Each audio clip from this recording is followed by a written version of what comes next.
Bom dia, bom domingo, bem-vindos à comunidade cristã Rio de Vida. Hoje quero trazer um pensamento que tem bombardeado o meu coração ao longo destes meses, desde o princípio que nós fomos sujeitos a esta situação em que estamos confinados em nossas casas, que o Espírito Santo tem me instigado a pensar de uma forma. Aliás, ao longo de alguns anos, eu tenho sido motivado pelo Espírito Santo a pensar numa mudança de paradigma para a Igreja. Durante muitos anos, nós tivemos a tendência de considerar que o espaço de culto, o espaço da Igreja, o espaço organizacional seria o foco de concentração do próximo, dos perdidos. Mas a verdade é que, passando anos, e mesmo mantendo uma ligação com o Espírito Santo, uma tendência para a unção, a perspectiva de um mover sobrenatural, sempre ansiando para que o Espírito Santo nos visitasse em cada culto, de forma plena, de forma intensa, em que nós nos pudéssemos render, derramar, e aquela tendência do Espírito Santo se envolver connosco e nós com ele fosse uma evidência na nossa igreja, na nossa vida, principalmente ao domingo. O facto é que não conseguimos atrair até nós todos os próximos, todas as pessoas que nós desejaríamos que se encontrassem com Jesus através do processo da salvação. Por isso, no princípio deste processo, no princípio desta pandemia, eu ouvi durante muito tempo um slogan, ouvi esta ideia, uma ideia que invadiu o coração da Igreja, que agora era o tempo de nós começarmos a cultuar em casa. De facto, os condicionalismos assim nos obrigaram a ficar em casa durante algum tempo, a estar em família, mas havia sempre aquele slogan que agora era o tempo de cultuar com a família, de desenvolver atividades espirituais com a família. Agora era o tempo de nos concentrarmos na educação da família, na educação cristã da família. Mas eu punha sempre a questão, mas não era suposto que isso fosse feito antes deste confinamento. E sempre a ideia que surgia na minha mente era, claro, a ideia de fazer cultos em casa, a ideia de motivar a família a servir o Senhor, a ideia de uma família sacerdotal, sempre foi o plano de Deus em toda a perspectiva da Igreja. Então eu comecei a pensar, pronto, então isto agora obriga-nos a estar em casa, então vamos desenvolver atividades espirituais, reeducar a nossa família no propósito, no plano, na direção de Deus, estabelecendo uma ordem de culto em casa, etc. No entanto, neste tempo, cada vez mais, ecoa um sentimento no meu coração. Qual sentimento? Que chegou o tempo, chegou uma estação, chegou uma hora da Igreja não se focar tanto na estrutura, nem se focar tanto na organização, nem depender tanto de uma estrutura ou de uma organização, fazer com que as duas apenas possam alicerçar a Igreja para o verdadeiro propósito da Igreja. E a pergunta é, qual propósito? O que é a expectativa, penso eu, de Deus acerca da Igreja hoje? O que é que consubstancia o verdadeiro sentimento da Igreja? Está consubstanciado em quê? Não é? O que é que Deus espera de nós nesta geração, nesta estação? Os sinais indicam o quê? Os sinais apontam-nos para onde? E então, à medida que o tempo vai passando, cada vez mais eu tenho esta convicção, quase inabalável. Qual convicção? Que a Igreja tem que sair da perspectiva das quatro paredes, onde nós fazemos convergir um louvor coletivo, e o facto é que durante anos nós sempre desejamos que o Espírito Santo nos visitasse. Em cada momento, em cada culto, com todos os átomos que temos no nosso ser, com todas as células do nosso corpo, nós ansiamos que que o Espírito Santo nos visitasse com a sua presença, uma presença sobrenatural, uma presença atrativa, uma presença em que a manifestação de Deus fosse tão evidente. E de facto tivemos momentos auspiciosos, momentos de grande efervescência, de grande unção. Tivemos curas, milagres, tivemos profecia, dons espirituais em operação, pessoas a serem libertas de demónios, curas poderosas, pessoas a sentirem a presença do Espírito Santo, pessoas a derramarem-se chorando na presença do Espírito Santo. E muitas vezes sentimos até os anjos presentes no culto, e algumas pessoas da igreja, inclusive, ouviram anjos cantar. Então nós tivemos muitas evidências espirituais, evidências sobrenaturais. Mas lendo os sinais do tempo, essas evidências serviriam para quê? Ou serviram para quê? Eu penso que elas serviram para nos catapultar, motivar, inspirar, para que possamos não desejar que o próximo corra para este lugar, mas para que nós possamos correr para o próximo. Ou seja, a igreja possa ter uma relevância social e espiritual no lugar onde estão os perdidos.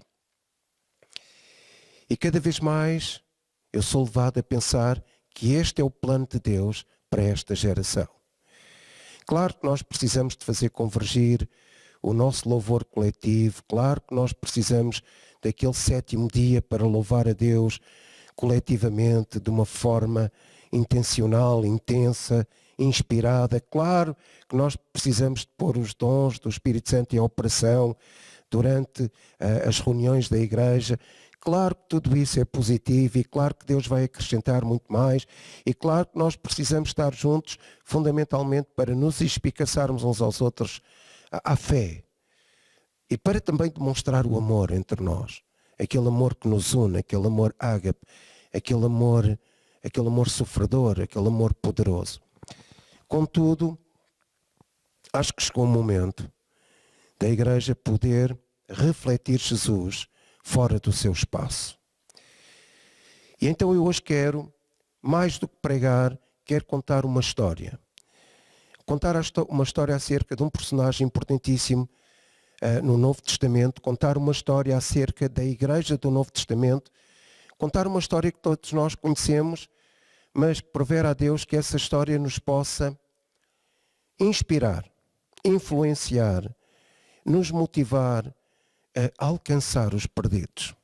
A não esperar que eles cheguem ao lugar onde a igreja se concentra ao domingo e cada vez mais nós estaríamos a ficar frustrados quando eles não aparecem, mas cada vez mais nós possamos sair do nosso lugar de conforto, do nosso comodismo religioso, espiritual, e possamos de facto fazer, cumprir o propósito para o qual Deus chamou cada um de nós. Qual o propósito? Ganhar almas. Nós não somos plenos. Nós não cumpriremos o nosso propósito se cada um de nós não ganhar almas. Nós estamos nesta terra para ganhar almas. Os anjos não podem ganhar almas. Nós podemos ganhar almas. Então eu quero ler a história de um homem que quando mudou o seu caráter, quando se rendeu a Jesus, ele alcançou, ou foi usado para que uma cidade fosse alcançada. Uma cidade fosse alcançada.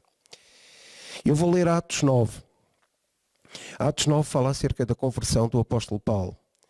E diz a Bíblia, e Saulo, respirando ainda ameaças e mortes contra os discípulos do Senhor, dirigiu-se ao sumo sacerdote e pediu-lhe cartas para Damasco, para as sinagogas, a fim que, se encontrasse alguns deste caminho, quer homens, quer mulheres, os conduzisse presos a Jerusalém. E indo no caminho, aconteceu que, chegando perto de Damasco, subitamente o cercou um resplendor de luz do céu, e caindo em terra, ouviu uma voz que lhe dizia: Saulo, Saulo, por que me persegues? E ele disse: Quem és, Senhor? E disse o Senhor: Eu sou Jesus, a quem tu persegues. Duro é para ti recalcitrar contra os aguilhões. E ele, tremendo e atónito, disse: Senhor, que queres que eu faça? E esta é a pergunta que todos nós devíamos de fazer hoje, nesta geração, nesta estação, nesta abertura da oportunidade para evangelizarmos. Senhor, que queres que eu faça? E disse-lhe o Senhor: levanta-te e entra na cidade, e lá te será dito o que te convém fazer.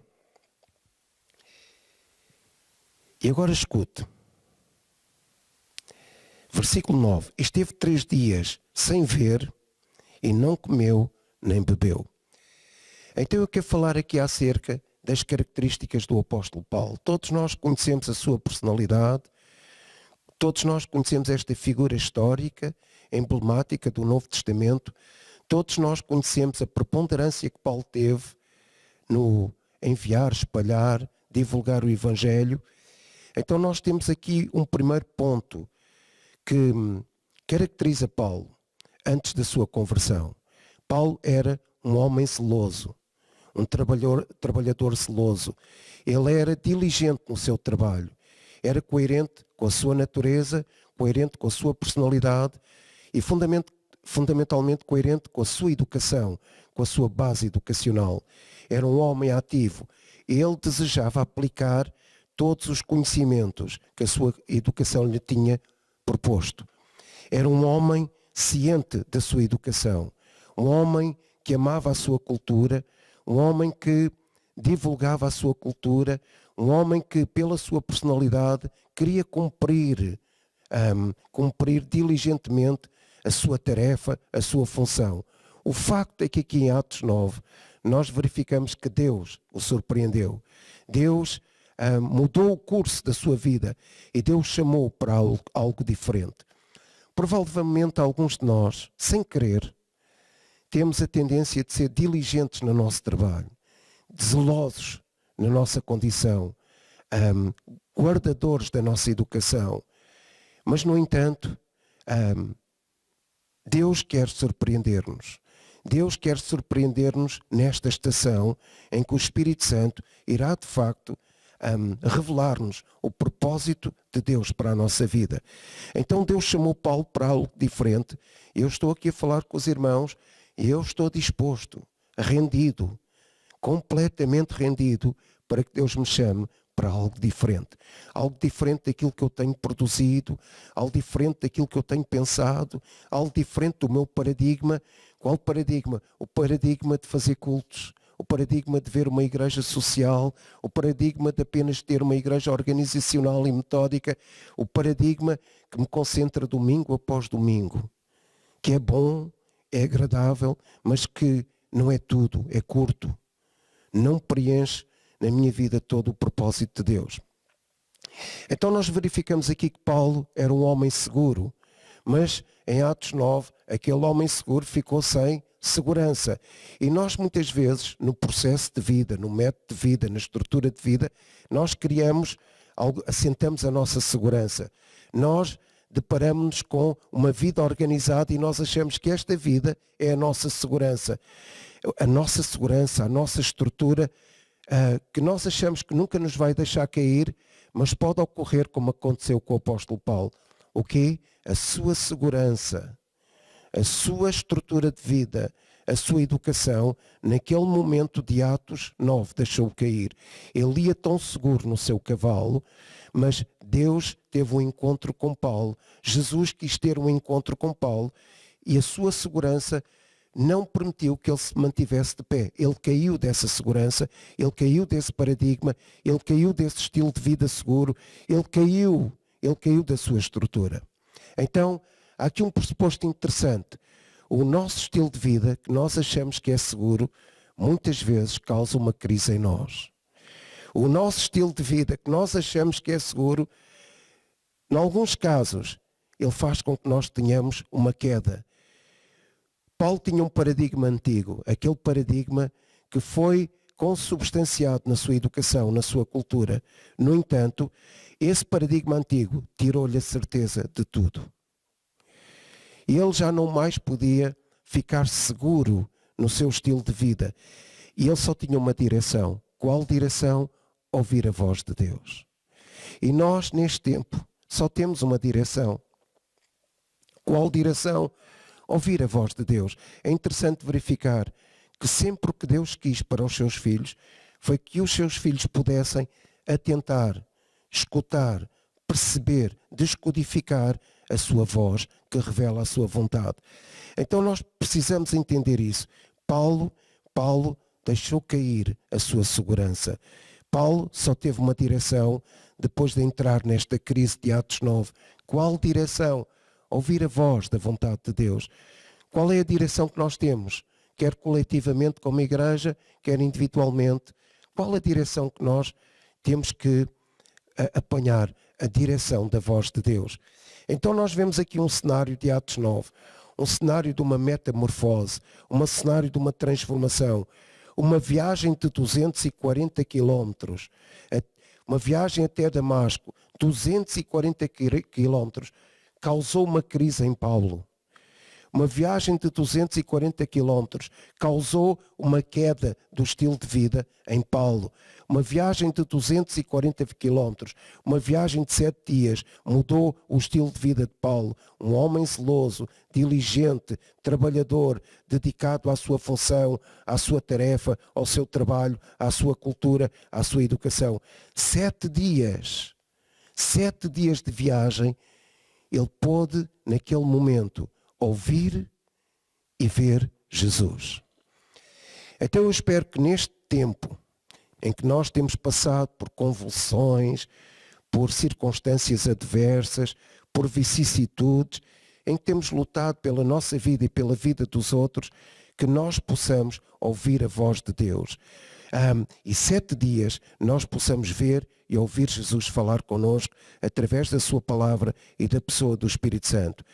Qual foi a pergunta que Jesus fez a Paulo? Jesus não perguntou: Paulo, por que persegues a minha igreja? Paulo, por que persegues os meus fiéis? Paulo, por que persegues os santos? Jesus perguntou a Paulo: Paulo, por que me persegues? Saulo, Saulo, por que me persegues? E vejam isto. O facto de Paulo ser tão zeloso na manifestação, na aplicação dos princípios culturais e educacionais, fez com que Deus o cegasse naquele momento. Para quê? Porque sendo cego, ele não podia ver, ele estava impossibilitado de cumprir o propósito antigo, que não era a vontade de Deus. Provavelmente alguns de nós, num sentido figurado, nós iremos ficar cegos. Cegos para a estrutura, cegos para a organização, cegos apenas para aquilo que nos motiva, cegos para o nosso estilo de vida antigo, cegos para o paradigma que já não preenche o propósito de Deus na nossa vida, cegos. Porquê cegos? Para que nós fiquemos impossibilitados de viver no paradigma antigo, que já não gera fruto, não produz nada. E qual é o paradigma novo? Uma metamorfose, uma transfiguração de caráter, uma transfiguração de paradigma. E Deus disse: Paulo, por que me persegues? E ele ficou cego, impedido de cumprir aquela missão que não era o propósito de Deus para a sua vida. Então havia que resolver uma questão. Qual questão? Paulo provavelmente se interrogou: agora que eu vi e ouvi Jesus, o que é que eu vou fazer? Como é que eu vou entender este propósito? Como é que eu vou mudar de paradigma? Como é que eu vou, ainda que sendo zeloso, porque este era o caráter de Paulo, a personalidade de Paulo, ainda que sendo diligente, como é que eu vou aplicar estas características maravilhosas num outro propósito? E Paulo resolveu jejuar e orar. E chegou o tempo de haver uma metamorfose, chegou o tempo de haver uma transfiguração, uma transformação no pensamento da igreja. Como é que nós vamos entender os novos tempos? Como é que nós vamos entender a geração, esta geração que precisa de nós? Como é que nós vamos entender o propósito de Deus para a nossa vida no meio desta comunidade, no meio desta geração? Jejuando e orando. Paulo ouviu Jesus, os outros não viram Jesus, ouviram a voz, os que acompanharam Paulo. Paulo viu Jesus e Paulo ouviu Jesus. E ele agora tinha que mudar o sentido, mudar a sua perspectiva. E para mudar este paradigma, ele teve que jejuar. O que é que isto significa? para que nós possamos entender o que Deus quer para nós, nós temos que nos render incondicionalmente a Jesus.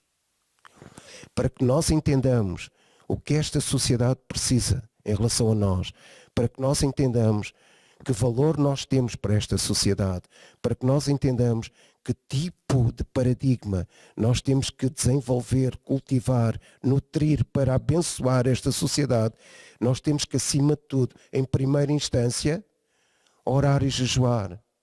Ou seja, nos render incondicionalmente ao propósito de Deus para a nossa vida. E vejam o seguinte, Paulo foi tão transfigurado que ele arranjou uma estratégia, uma mudança de estratégia, mas uma estratégia. Nós podemos ter uma estratégia. Com certeza que o Espírito Santo nos dará uma estratégia, uma nova estratégia, uma estratégia bem definida, ainda que nós mantenhamos o nosso paradigma antigo, no sentido de também nos focarmos na convergência da adoração ao domingo, a convergência da unidade ao domingo, não há problema nenhum nisso. A ideia é que esse não é apenas o foco, não é apenas um foco, não é apenas o único objetivo da Igreja. Há mais e muito maior. Qual é o foco? Podermos entender o que Deus quer para nós nesta geração e chegarmos à sociedade e termos uma relevância social e espiritual no seio desta comunidade. Então Paulo mudou a estratégia. Qual estratégia? Paulo agora começou a pregar, e diz a Bíblia que ele começou a pregar nas sinagogas, ele começou a pregar nas praças, mas também começou a pregar, aliás, nas casas, mas também começou a pregar nas praças e nos centros urbanos. Diz a Bíblia que ele estava a pregar na casa de Tirano. A casa de Tirano, aquele espaço, era um ginásio, e nós temos lá em Éfeso, que nós temos que entender, os gregos cultivavam muito o corpo e tinham uma forma educacional de poder educar o corpo, treinar o corpo.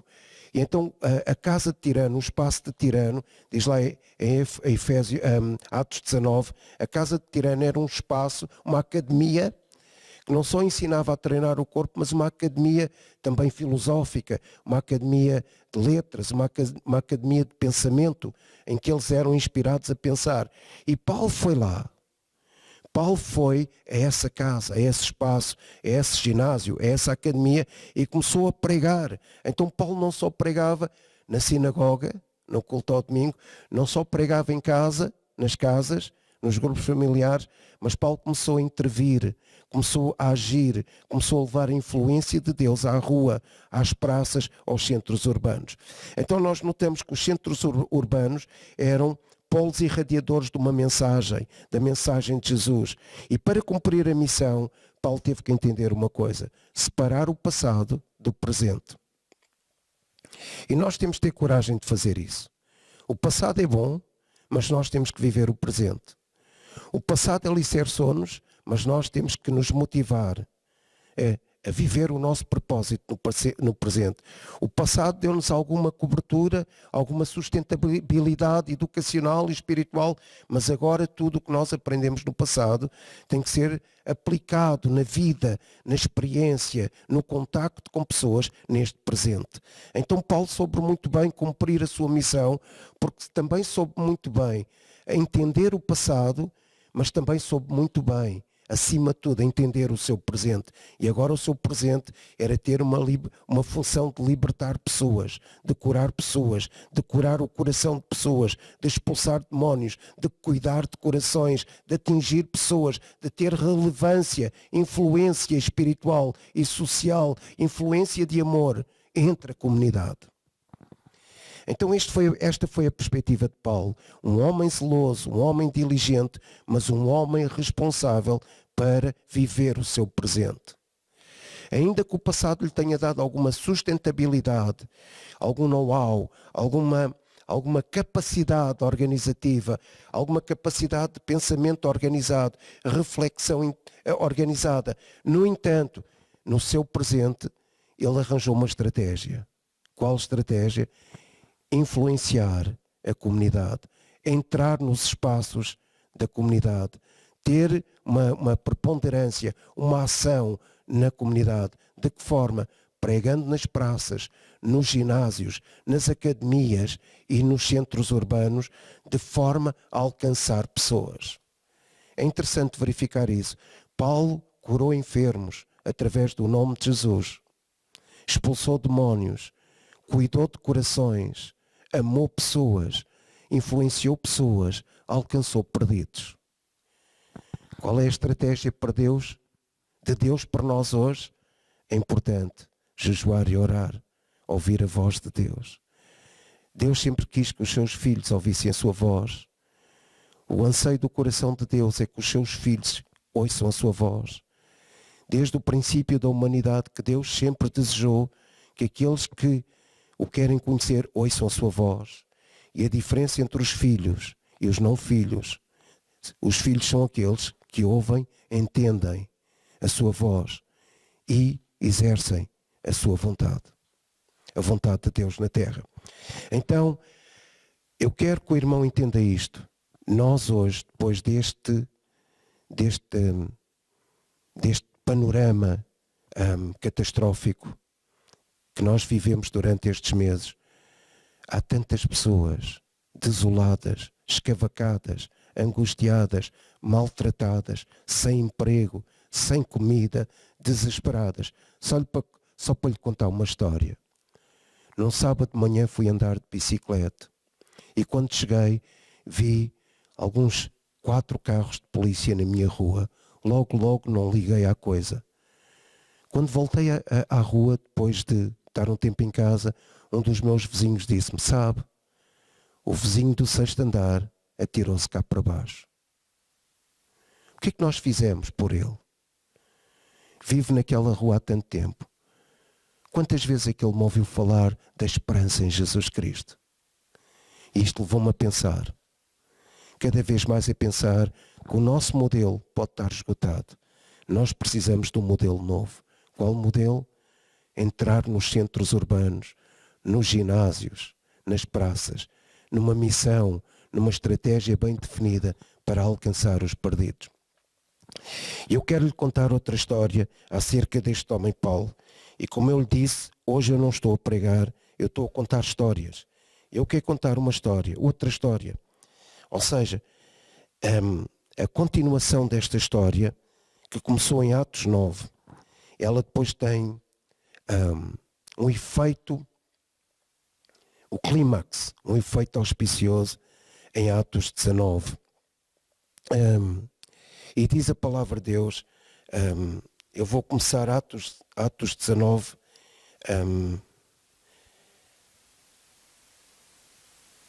versículo 8. Está a falar acerca de Paulo.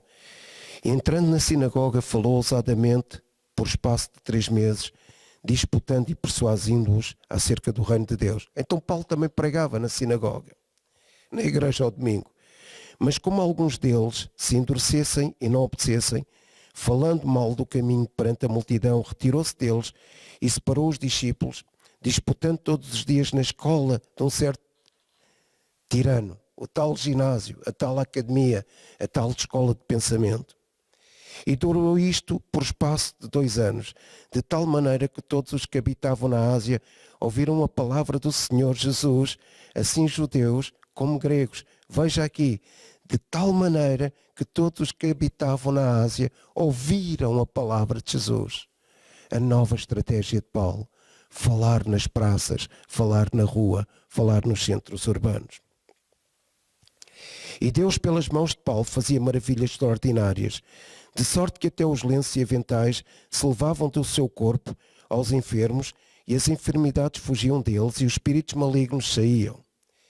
E alguns dos exorcistas judeus ambulantes tentavam invocar o nome do Senhor Jesus sobre os que tinham espíritos malignos, dizendo: esconjuro-vos por Jesus a quem Paulo prega. E os que faziam isso eram 7 filhos de Seva, judeu principal dos sacerdotes. Respondendo, porém, o espírito maligno disse: conheço a Jesus e bem sei quem é Paulo, mas vós quem sois? E saltando neles o homem que tinha o espírito maligno, e se assenhorando-se deles, pôde mais do que eles, de tal maneira que nus e feridos fugiram daquela casa. E agora escute bem o versículo 17. E foi isto notório a todos os que habitavam em Éfeso, tanto judeus como gregos, e caiu temor sobre todos eles, e o nome do Senhor Jesus era engrandecido. E escute, versículo 18. E muitos dos que tinham crido vinham, confessando publicamente os seus feitos. Então Paulo, aquele homem zeloso pelo seu trabalho, diligente, que sofreu uma mudança de paradigma, que caiu da sua cultura, que esteve em crise durante alguns dias, que jejuou e orou para que lhe fosse revelado o propósito de Deus para a sua vida, que ouviu a voz de Deus, que mudou de estratégia, ele chegou a Éfeso. E sabe o que é que significava Éfeso naquele dia? Éfeso provavelmente seria uma das capitais da magia, da bruxaria, da feitiçaria. Era um centro de ocultismo, um centro de grande preponderância de ocultismo, de magia, em que Satanás dominava aquela cidade. Inclusivamente, a história diz que haviam as cartas Efésias. As cartas Efésias eram cartas mágicas, fórmulas mágicas, fórmulas de bruxaria, que aquela população, aquela comunidade usava, achando que aquilo tinha poder, achando que aquilo lhes ia conceder algum benefício, algum poder. Inclusivamente, quando diz aqui a Bíblia que os lenços de Paulo, aqueles lenços que eles punham à cabeça por causa do suor, os lenços de Paulo, pedaços dos lenços eram levados aos enfermos e os enfermos eram curados, e pedaços desses lenços de Paulo eram levados aos endemoniados e eles eram libertos.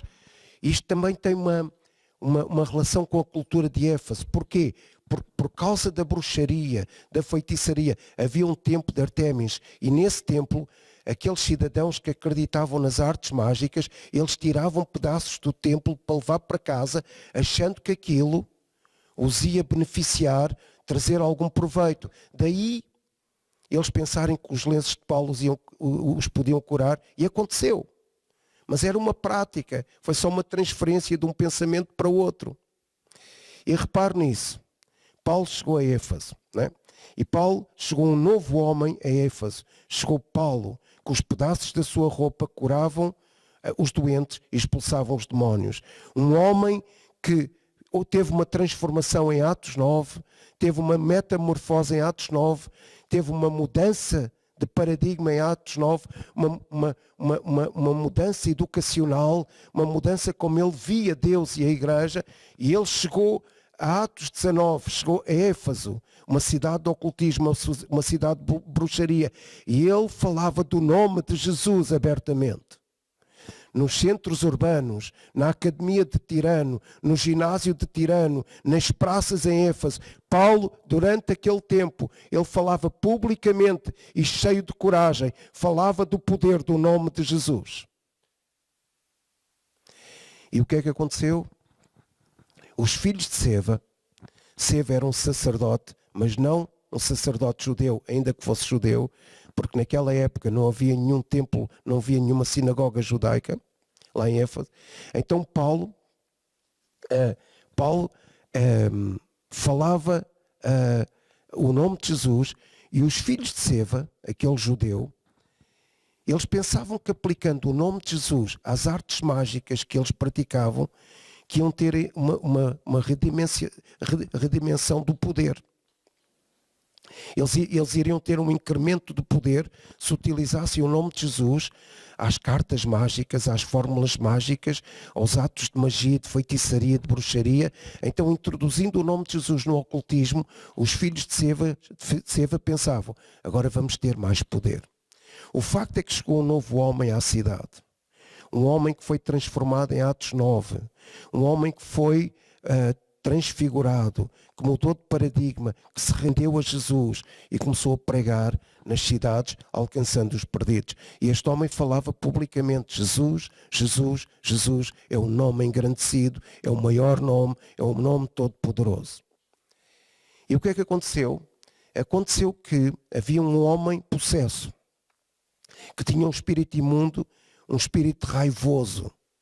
E diz que os filhos de Seva tentaram expulsar o demónio e foram imitar o que Paulo fazia, porque durante aquele tempo todo Paulo curou enfermos e Paulo expulsou demónios, falando o nome de Jesus. E diz a Bíblia que durante aquele tempo houve uma mudança na cidade por causa de um homem novo que chegou, que se chamava Paulo, e falava do nome de Jesus. E os filhos de Seva queriam aproveitar aquele método que Paulo trazia para a cidade. Então aplicavam o nome de Jesus às fórmulas mágicas da bruxaria. E foram tentar expulsar demónios naquele rapaz, naquele homem possesso. E diz a Bíblia que o demónio que estava nele perguntou: quem são vocês? E ele disse: Jesus, eu conheço muito bem. O verbo em grego é: eu conheço muito bem Jesus. Eu conheço muito bem Jesus. Eu sei quem é Jesus. Eu sei quem é esse nome poderoso.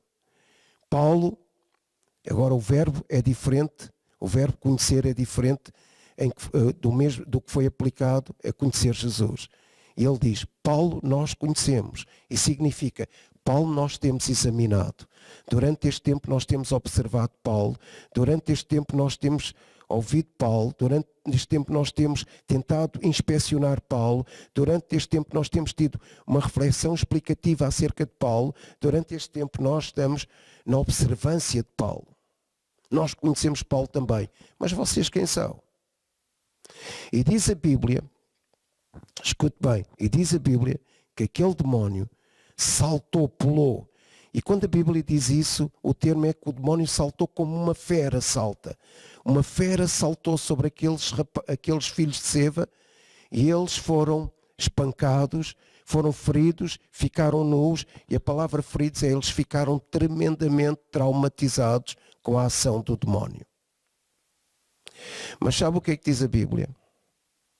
É que por causa do nome de Jesus ter sido tão engrandecido, porque eles perceberam que aqueles que não eram convertidos e quiseram usar o nome de Jesus, mas que apenas estavam enraizados naquele programa, naquele paradigma de artes mágicas, de ocultismo, apenas transferir o nome de Jesus para ver se lhes dava algum incremento de poder, esses não tinham poder nenhum. E o que é que aconteceu com o homem transformado em Atos 9, que falava sobre Jesus, tinha libertado os possessos e tinha curado os enfermos através do nome de Jesus. E até os lenços que ele tinha na sua cabeça faziam isso. E o que é que aconteceu? O nome de Jesus foi engrandecido. E há um versículo que diz que toda a cidade veio conhecer Jesus, toda a cidade veio conhecer o nome engrandecido de Jesus. Houve um choque naquela cidade e o versículo diz que eles vinham. E sabe o que é que significa vinham? Não foi alguém que chegou apenas naquele momento. Isto significa em grego que foi uma continuidade de pessoas que vieram a Jesus. Provavelmente durante muito tempo pessoas vinham a Jesus. Pessoas vieram a Jesus. Porque Paulo teve a ousadia de pregar num ginásio. Porque Paulo teve a ousadia de pregar fora da sinagoga. Porque Paulo teve a ousadia de pregar Jesus nas praças. Porque Paulo teve a ousadia de pregar nos centros urbanos. Muitos vieram a Jesus. E sabe o que aconteceu na cidade de Éfeso? Eles queimaram aquilo que eles achavam que era mais rico nas suas vidas. Os livros de artes mágicas, as fórmulas de bruxaria, as fórmulas de ocultismo, as rezas de bruxaria. Eles trouxeram aquela riqueza, aquela suposta riqueza deles, eles trouxeram aquilo tudo para uma fogueira e queimaram aquilo. O que é que isto significa? Por causa de um homem transformado, que mudou de paradigma, criou uma estratégia bem definida: pregar onde a comunidade está. Aquela cidade foi salva. Aquela cidade foi salva, engrandeceu o nome de Jesus e foi liberta da bruxaria, do ocultismo, da magia, da feitiçaria, de todas as artes mágicas. E eles se arrependeram genuinamente. E houve uma radical conversão daquelas pessoas. Porquê? Porque um dia um homem entrou na cidade. Porque um dia um homem transformado entrou naquela cidade. Porque um dia um homem transfigurado, que ouviu a voz de Deus, se rendeu ao Espírito Santo, mudou de paradigma, entrou no meio da cidade, envolveu-se com a comunidade, pregou o nome de Jesus, aquela cidade foi salva. E sabe, ao longo destes dias, eu vou contar apenas alguns episódios pelos quais eu tenho passado. Eu tenho percebido que as pessoas precisam de nós. Há dias, um pastor amigo, pastor Henrique, convidou-me para ir levar um fogão à casa de uma família muito pobre. Quando estávamos a trazer o fogão à casa dessa família pobre, pediram-me que orasse pela senhora, a dona da casa. Uma família muito pobre. Uma casa pequena, pobre. Quando comecei a orar pela senhora, o Espírito Santo começou a revelar a vida da senhora, com factos, com histórias. E ela começou a chorar copiosamente. E mais tarde, passado uma semana, eu vi uma amiga dessa senhora. E ela disse: Pastor Kim, venha cá. Oh, tudo bem, disse eu. Sabe, a minha amiga, quando você orou por ela, ela sentiu a presença de Deus. Ela nunca tinha sentido a presença de Deus. E vou-lhe dizer uma coisa, Pastor Kim. Ela teve uma transformação completa da vida. Ela não parece mais a mesma. Ela está completamente mudada. No outro dia, encontrei um rapaz na rua. Também ia com o pastor Henrique, encontramos um rapaz na rua. E no meio da rua também fui levado a orar por aquele rapaz. Um rapaz com 37 anos, que perdeu a mulher e as filhas porque é toxicodependente. Ou era toxicodependente. E quando comecei a orar, Deus trouxe factos, revelações, inspiração divina. E o rapaz começa a chorar copiosamente também. Alguém estava a ver, lá na rua, alguém que vivia num região e disse: olha, pastor, ora também pela minha mulher, ora também. E a mulher vem à varanda do região, eu estou a orar por ela e pelo marido, e começam a chorar os dois.